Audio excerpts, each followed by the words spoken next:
Hello and welcome to the 50th episode of Trash to Track. In this episode of Trash to Track, I'm going to be trying to restore this entire Hornby Railways midnight freight train set from the late 1980s. This featured in a Gems or Junk episode we did several months ago, and it is been crammed full of this steel track, so that's going to all have to go in the bin. The box lid artwork isn't too bad, but this cellophane clear piece has clearly seen better days and is damaged beyond any sort of repair. So we're going to have to look at restoring the box lid later on. I really do like the artwork that is on these early Hornby train sets. Now, as I said, all this steel track here, there's more track in this box than would have come with the set.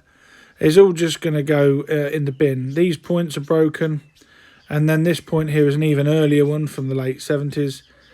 Everything is steel track, although I did find the gauging equipment and the uncoupler notice. There's also a ballast weight there from a wagon. The original hut from the car loading ramp is still there, so I'll keep that. We'll use that again. And I've just then found the broken bit of the gauging apparatus there, so that can be super glued on and this can be reused. Also present in the box was this set of steps from Hornby Signal Box. There is no Hornby Signal Box in the set, so I'm going to just put this in here and keep it as a spare part, maybe for future use. There's the barrier there off the car loading ramp, but the stock itself is all complete apart from the car that's missing off this wagon. So we're going to have to look for a replacement. The Texaco tanker, Red Arrows van, mineral wagon, coal hopper, everything appears to be in good order. So we're going to release the 58 now and put it on the workbench and see whether or not it runs. It looks pretty much complete, although it is missing a buffer at one end. We'll come back to the wagons later on in the build and check them over. So this is the Hornby 58, 58001. It's got both silver buffers one end, but like I said, is missing one on the other. But luckily enough, I do have one spare knocking about, which has been painted black. So I will sand this down later and try and remove most of that black paint. Giving this a battery test, it is a very sluggish runner. It's almost as if the motor is straining to move the loco. So we're going to pop the bogies out now, just using a flat-bladed screwdriver, and then that reveals this motor setup and the gear train and this wire that goes to the non-powered bogie. This model is fitted with what is known as a Type 7 Hornby motor, so it's not easily serviceable. You can't access the brushes or anything, but as long as the gear train etc. is clean and free running, it should be a good performer. The motor mount on the back there is actually broken. That's broken in two. So we're going to have to get a replacement for that. To release the motor from the bogie casing, it's a simple case of just unclipping it. Very, very similar to most ring-filled motors. And just giving this bogie frame a clean up, you can just see how much dirt is in there already. And we've not even scratched the surface of how dirty this model is going to get. A battery test direct to the motor terminals there proves that it is actually running, and it does appear that the gears are all gummed up with fluff and old lubrication. To remove the motor, you simply have to undo this screw on the back here. Although the motor mounting is actually broken off, you still have to remove this screw. The motor lifts out and there's a retaining clip on the front there that just falls off. These were all put onto the magnetic tray just to keep them safe. And you can see there with this cotton bud and methylated spirits just how much dirt is coming off this bogie. It really was horrendous. Everything was coated in a thick layer of old grease. There was hairs wrapped around the gears. There was fluff everywhere. This model has got some mileage on it. And like you can see there, this model has also had some miles run on a carpet by the look of it. So I'm going to just undo this small clip here which releases these gears off the gear train. If you bend this metal slightly, it doesn't matter, you can bend it back into place later on. I mean, look at that fluff. That is just horrendous. No wonder the gear train was struggling in turning. So all of these gears are going to have to be removed apart from the centre gear, which is held in place by that small metal rivet that is a push fit on that lug there. Trying to remove this will probably break that, so I'm not even going to attempt it. But getting all the other gears off, it is clear that this needs a thorough cleaning. Like I've said it twice now, this is absolutely caked in dirt. Some of the gears are actually stuck to the pinions with the amount of old grease and lubrication that was on them. Once all those have been removed, I used a pair of tweezer nose pliers here just to prise the wheels out. These are standard like ring-filled wheels, so they do undo from one end. And even in here, that one there, that's missing a tooth on one of the gears, so that would also hinder running. A lot of the wheels on this model had started to lose their nickel plating, so I'm going to have to get some new wheels, as the nickel plating rubs off and then the wheels become bare. I think it's brass. It is certainly a goldy coloured metal, and they get dirty very, very quickly. So I'm going to have to remove and replace all the old damaged wheels. This pickup part was then removed using the 2 screws there. And as you can see with that cotton bird, the dirt just keeps coming off this model. There is no let up to it. This did require a complete strip down and rebuild. It's not surprising considering this model dates from 1988 or so, and it's probably never been serviced. Even the motor casing's got a thin layer of grime over it. But the inside of the motor doesn't look too bad, and the brushes aren't too badly worn. So this motor now, it's free of the gummed up cogs. As you can see there, spins absolutely fine and freely with plenty of power. So at least the motor is good. I did a time lapse of the footage of me cleaning all the individual components, because it would have been quite boring watching them individually. But every single part of that was stripped off the motor bogie, was given a thorough cleaning, was defluffed, degreased, cleaned with methylated spirits, and then put aside to allow that to evaporate. The main motor block itself was given a going over with some WD-40 contact cleaner to clean out the axle holes and all the other gear slots, just to remove any grime that was left over. The bogie casings, these plastic mouldings here, were given a once over with a cotton bud and meths, and then they were given a dusting with an old paintbrush to remove any dust that was on the side, and they came up like new. So at least the bogie frames are okay. Both the couplings on this 58 were also present and undamaged, which was a nice bonus. There you can see there that the bogie casing now is starting to look presentable. The non-driving bogie, the one that picks up power from the other end of the model, was treated the same. It was unclipped from the bogie frame there, and you can see there in the middle, under where that axle was, the build-up of crud and grease, and that will just scoop that onto this cotton bud. I mean, look at it. It is just everywhere on this model. These wheels, you can see, have got fluff wrapped around where the axles are, on the axle ends. So this is obviously old carpet fibres and hair. This has had, like I said, a lot of running on the carpet. The only difference between this bogie and the front one is the fact there is no drivetrain on it. It is taken apart in exactly the same way. This one wasn't as greasy, but it did have a lot of fluff and hair built up around it, all where the wheels had been spinning and wrapped it round. This wheel there, that's useless, all the plating's gone off that. So I raided my spares box and I managed to put aside 6 axles and 12 wheels that were good enough to reuse. There was even a build-up of fluff in that gap in the cog there. The pickup pieces were all polished up with a cotton bud and methylated spirits. Both of these were done at the same time. And once all the grime and muck had been removed, I then polished the brass parts that conduct electricity from the wheels and axles. I cleaned them with the fiberglass pencil. The main body shell of the 58 was in relatively good condition. This was given a good dusting over with an old stiff paintbrush, and its sole bars were given a wash with a cotton bud and some hot soapy water, just to remove a build-up of dust and grime, as you can see on that cotton bud there. The interior where the motor had been also needed a good cleaning, as the motor spinning had spread the black grease all on the inside of the body shell, so this was cleaned again with a cotton bud and methylated spirits. Hornby's 58 was a bit of a misnomer when it came out, as Hornby went and had a look at the prototype 58 before it had been completed. Hence why this sole bar here is open, because when they measured the one in Doncaster Works, it hadn't had the plating put over it.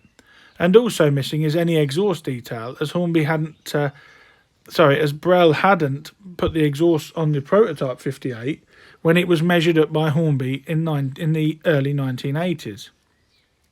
The rest of the body shell was given a quick wash with a cotton bud and some hot soapy water, and then set aside to dry. Turning my attention to that spare silver buffer, I scraped most of the paint off with a very sharp scalpel, and then with some 1200 grit wet and dry, removed the rest of the black paint, fitted it to the end of the 58, and as you can see there, that has completed the front of the loco, and it is now complete with all 4 of its buffers. I really do like this livery on a 58, it makes it stand out nice and bright. So a couple of days have passed now and the new motor mounts have arrived from eBay, so it's time to start reassembling the motor bogie. I'm going to start by putting some silicone grease on these pinions for all the gears, as the contact cleaner and cleaning it with the methylated spirits has removed, finally, any traces of all the old lubrication and grease that had built up. So we've lubricated them pinions, the gears then go back in place, making sure that everything turns freely, and they will only go back in place one way, so I did use some reference photographs that I'd taken when disassembling the model to put the gears back in the correct order. Once those were in place, that metal part was just twisted around and clipped back into place to hold the gears in. This larger cog, which came out of the middle, this is the cog that transfers the movement from the motor worm gear to the axle. This is held in place by this friction fit pin. The gear was put in and the pin was pushed into place. Once it was in place, the gear was then manipulated with some tweezer nose pliers to make sure it was sitting central and would line up with the motor worm gear. Then more grease was applied to the rest of the pinions. The rest of the gears were put in place. Everything was tested with finger pressure to make sure everything was meshing and turning nicely. And then we'll look at putting the wheels back on this model. You can see in the background there I've gathered up a collection of wheels where the plating has not worn off them. So we'll mix and match and put all the wheels back on this motor bogie. To put the wheels back on, we'll do the motor first in fact.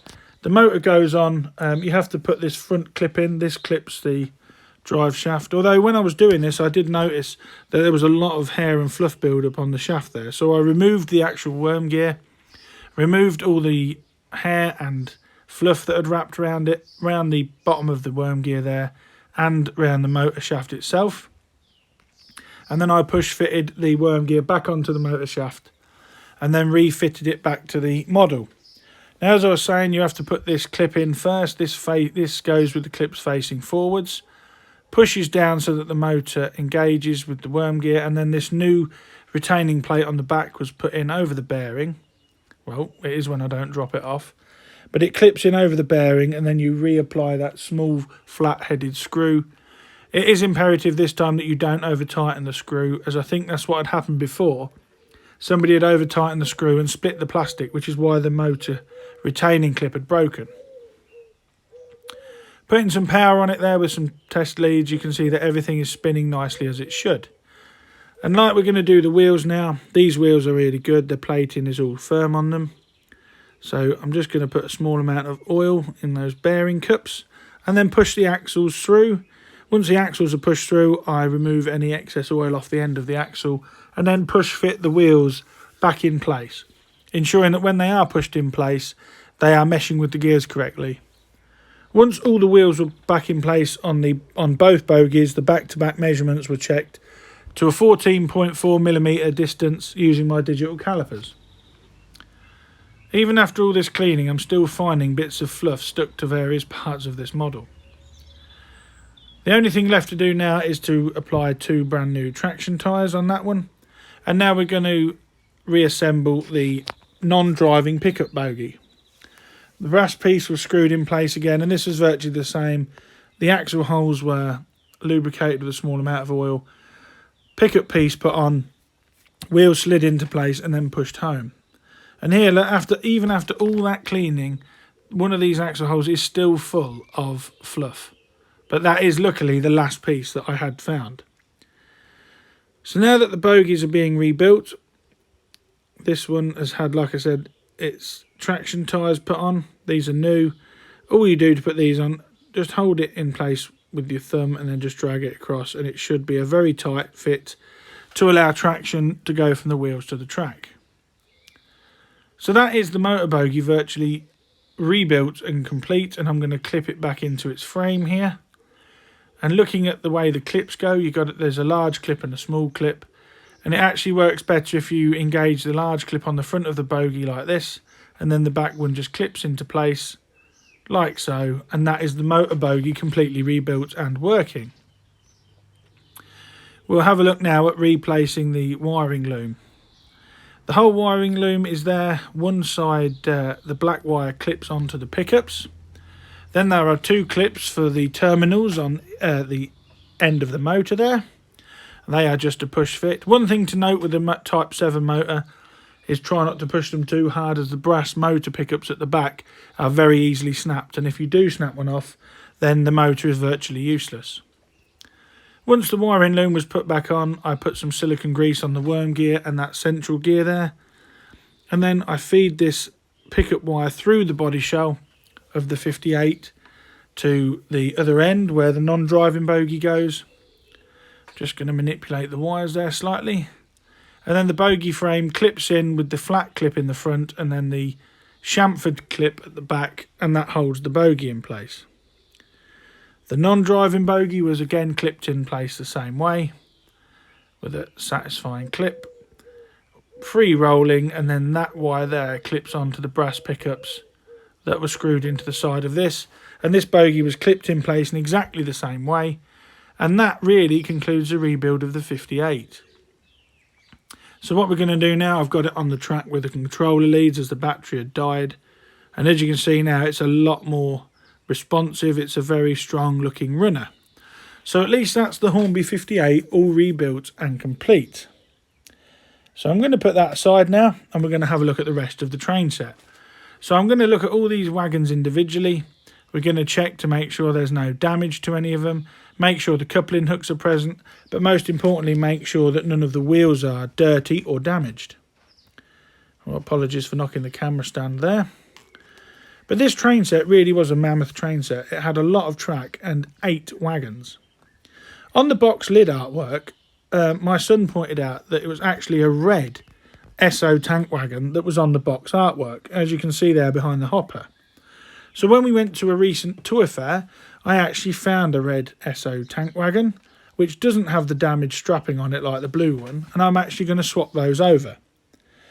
This wagon proved a little bit more difficult, but eventually I did find 2 different ones at a tour fair, one with a green car and one with a blue car.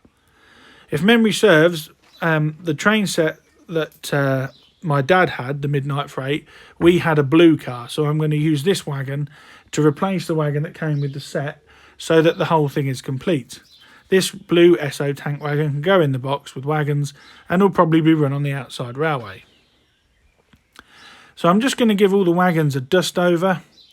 The car wagon there, but that's in good nick. The wheels on the SO tank are all clean, and in fact all the wheels were clean. The coupling that was missing on this Texaco tank wagon couldn't be replaced as it was riveted in place, so I just left it as a loop.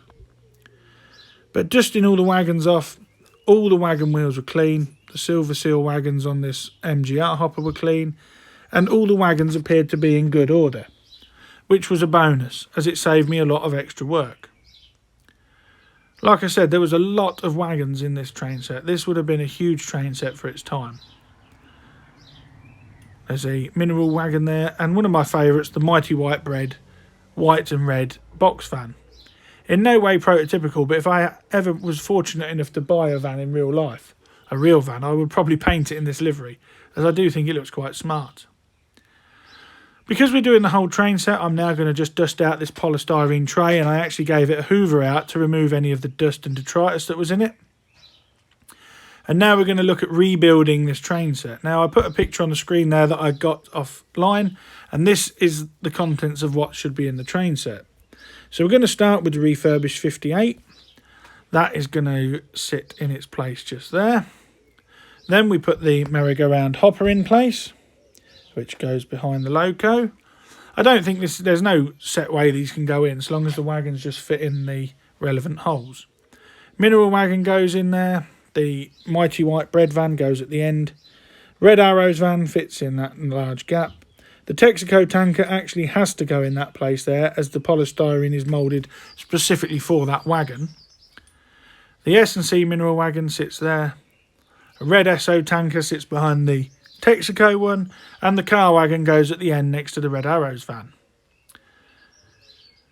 So it took me several months, but I need to rebuild this train set. So looking through all the stuff that had been traded in at Trains for You, I got a box together, and I think I've got all the parts needed. So we're going to start with the buffer stop there, and then I got some various lengths of second-hand nickel silver track, including 8 first radius curves, several short straights, and a couple of sets of points. I also managed to find the correct pattern goodshed, complete with air vents, a second-hand but complete car ramp. Oh, there's a new loading gauge there, and all the bits and pieces needed, I hope, to rebuild this train set to its former glory. So here's a quick time-lapse of me filling the box up. I must admit this must have been a tedious process in the Hornby factory in Margate, but I found it quite fun just to do on an off chance. The car loading ramp sits there, the goodshed sits in that corner, platform there. I did struggle to fit all the track in, but that's because I had 2 extra bits of track than I needed, and I didn't realise that at the time. But yeah, there's the rebuilt train set. The only thing I couldn't get hold of was a vintage controller. I have got my eye out for one, so when I get one I will put it in that gap. But for now, the Midnight Freight train set has been refurbished and complete. In the polystyrene tray at least. So now we're going to turn our attention to trying to restore the cardboard lid. Because, like I said, I want to keep this. I like the artwork and it just completes the set. So I'm going to clear the workbench and we're going to look at the lid here. A bit of arts and crafts for you. To strengthen the box corners and indeed to repair them, I simply cut lengths of stiff card out that I'm going to glue in each corner using some Dulux Materials Rocket card glue. And then I held them in place with some clamps, and this did strengthen the corners of the box. You may think that's a lot of glue there, but this old cardboard that Hornby uses does absorb the glue readily, so use plenty of glue, just don't overdo it. Like I said, they were placed in the corners like that, and they were held in place with clamps overnight until it was fully dry. One thing that did pose a problem was the clear cellophane, as I couldn't find a source for it, and the one that was on there, well, this was just no good. It was relatively thick, but it was all smashed to pieces. And a friend of mine actually recommended looking in Hobbycraft, and I found some of this clear wrapping paper, which is about 0.3mm thick, although it is relatively strong. So I cut a length to size with the help of James, and you can see there I'm just clamping the other corners in place. And we've glued the cellophane in using some contact adhesive. I've actually made it longer than the original Hornby one just to give it some added strength. And the polythene now has been replaced and the box corners have all been repaired. So leaving that all to dry overnight, hopefully come the morning we'll have a nice box lid. And here we are. This box lid has all been repaired. The cellophane is on there, as you will see in a minute. You'll see the light reflecting off it. So the clear cellophane's been replaced, the box corners have strengthened, any rips and tears have been glued back together. So that concludes the Midnight Freight rebuild. So let's take it inside and set it up on the dining room table, just as you would have done if you'd have got this for a Christmas or birthday in 1988. This really would have been a fantastic train set to own as a child. Like I said, there's a lot to do in this train set. There's plenty of stock, there's a goodshed, a car ramp, uncoupling ramp. It's just got almost everything you could need. And it really was a nice looking set. Bright coloured wagons, and that 58 in its Railfreight red stripe livery really does look nice. So here I am in the time lapse, just setting the train set up. And now I've got a relatively big dining table. It's a 6-person table. And this train set filled it. I hadn't realised how large this train set actually was.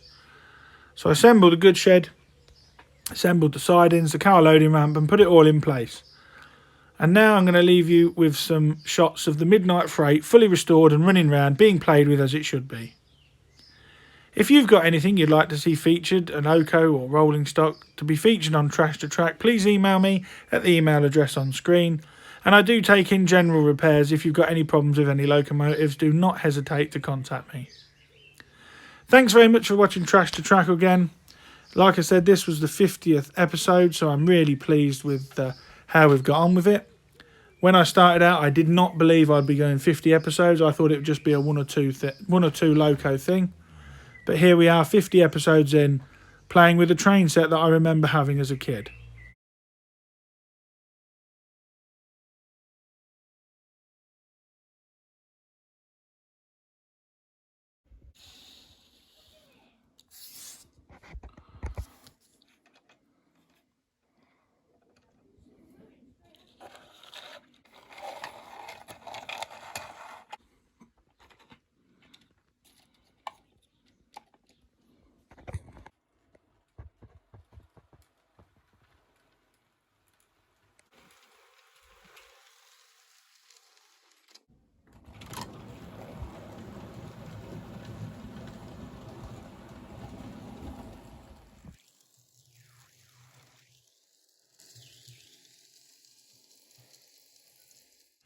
Here's something that was new to me, using one of the Hornby uncoupling ramps. I've never actually used one of these properly before, and it surprised me how good they actually worked. By shunting the wagons in the correct place, it lifts the coupling hooks up and you can drop off or pick up wagons. It only seems to uncouple the wagons if you stop the train in the right place. So that means that you can actually drive over these with a full train and it won't uncouple. But as you can see here with the 58 shunting around, if you get it in the right place, they actually do work really, really well.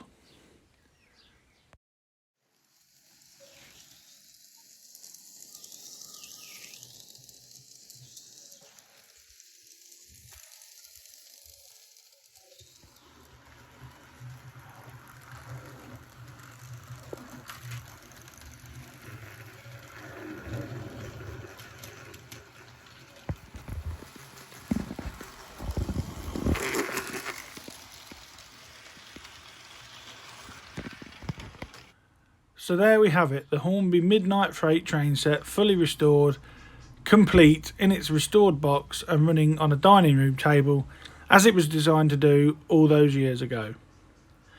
Thank you for your support over the last 50 episodes of Trash to Track.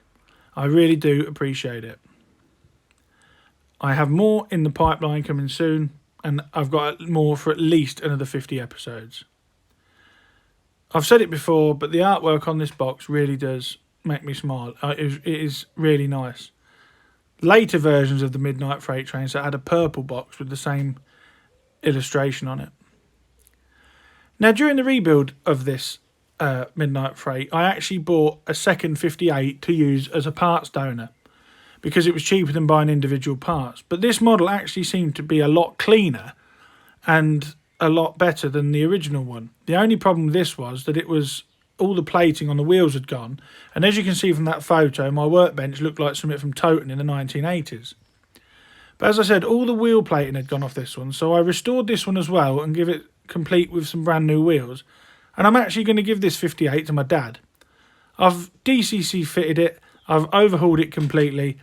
The original 58 we had as kids is probably long gone, so I thought instead of using it as parts, I actually did them both. I've DCC fitted this one, and as you can see here, it's having a run around the garden, and I'm going to give it back to my dad, as he did have one of these when we was kids, and us being snotty-nosed little kids probably ruined it for him. So he didn't know that until now, so if he is watching, it'll be a nice surprise for him. Thanks again for watching the 50th episode of Trash to Track. Please like, share and subscribe, and I'll catch you again in the next video where we continue our quest to reactivate unwanted engines from the trash back onto the track. Bye for now.